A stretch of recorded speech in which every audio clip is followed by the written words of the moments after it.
Let me ask you this question. Have you been dying in ways you could probably prevent it in Fortnite?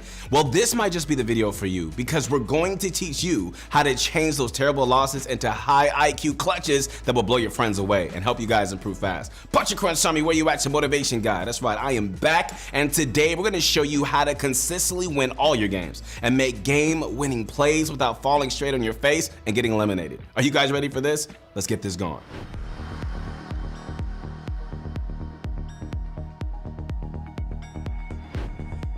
Okay guys, so the first thing that you need to master and know how to pull off in any basic scenario is a hype play. At this point, you probably managed to realize that every trio in scrims or the FNCS that ends up winning games and stack lobbies will have the high ground most of the time, and they always go for it no matter what. Okay, so clearly, there's a reason for that. And it's really investing your mats into really going for the high ground definitely is going to be a crucial in winning your games. And it's basically a requirement for succeeding in professional Fortnite. Yeah, sure, a lot of teams still do manage to perform well from low ground. Just look at Sentis Trio, but that requires a ton of practice and mechanics on the level of a legend. It's more something you should definitely build up to. The high ground is definitely where it's at. Okay, so the first play that you and your trio can do is a sneaky one right here, all right? I'm talking about throwing in the back tarp and just straight up going for a kill on the height team so you can just steal their advantage, all right? Now, you can do this in any game mode. It just requires you to be a little bit patient so you can figure out the perfect moment to make your move. Okay, so to pull this off, start by going in the back of your tarp and then looking up at height. The most high ground team will most likely be focusing on what's ahead of them, likely lasering down whatever poor team has found themselves on second height.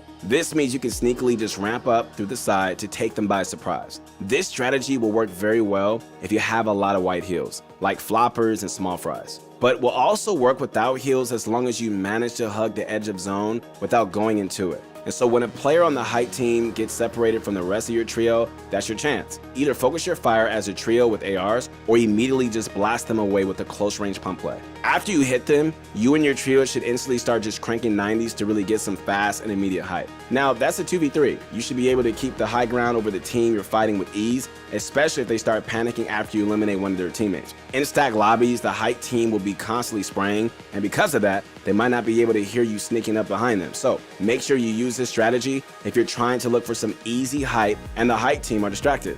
This strat will even work in solo cash cups since the player on height will have to instantly drop down after taking damage to get a chance to heal. Okay guys, so the next strategy to get height is a little easier, but it won't work if the other height team is aware of you. When you're trying to go for height, you have to stay ahead of everybody else. If you don't, your attempt is going to be really cut short pretty quickly. This means you need to be in a spot where you can gain elevation really fast. For example, you should never go for a height play in an area that's really congested because you're going to get eliminated incredibly fast. Instead, you need to buy your time and be patient, waiting for the zone to open up so you can just break out from the pack and full tarp ahead. Once you're in front of everybody else, you can look up at the height team and just attempt to go for a concentrated beam on one of the players with the rest of your trio. Bows will work really well, but tap firing with an AR will probably make the height team panic. So wait for the other team to stop expanding towards you and then take your moment and instantly just start cranking. So once you've made it above the other team, spray them off your layer, man, and just make sure they can't chop you out or connect to you. Alright, so one way that you can really improve your Fortnite IQ, guys, is by heading over to ProGuides.com. Our master courses designed by some of the best pros like Mongrel and Clicks will teach you everything that you need to know about winning in Fortnite. So a game-winning play that absolutely any player can do, regardless of their ability, as long as they have just a little bit of game sense, is winning with heal-offs. Healing in Fortnite is pretty simple. All you gotta do is just push a button, and then you just use the item to give you your health back, right? Well, despite that, many players actually fail to utilize their heals in any effective way that would grant them more placement points, or in some cases, even the win. So the first strategy that you need to utilize is playing heal-offs even with medkits. Okay, so whenever players don't have any fish to pop during a heal off, they tend to panic and play really aggressive, even if they have other kinds of heals like a med kit. Now, sure, it takes a little longer to use, but if you do have a med kit, you should still look to pop it when you're in a bad situation or if it's the last zone. All you need to do is take a single tick of the zone and then sit on the edge of your tarp. Start just popping the med kit just a second before the zone hits you, and you're always gonna manage to get it off. This will give you time to just readjust yourself if you have no match or if you're a solo in a trio filled endgame. Just after popping the med kit, you're gonna easily be able to run into the zone and position yourself optimally for success. Now that you know what to do if you're in a bad spot, okay, let's move on to what you need to do in an actual heal-off situation. Alright, so whenever the last zone is closing in and you have a med kit, take a single tick of damage and then immediately just start popping it. However, if you already had damage on you or somehow managed to take more than 2 ticks, you'll need to look for a siphon kill to really keep yourself going. So whenever you have a siphon kill, pop your med kit and hopefully it'll keep you from dying to the storm so that you can just go on to win your game.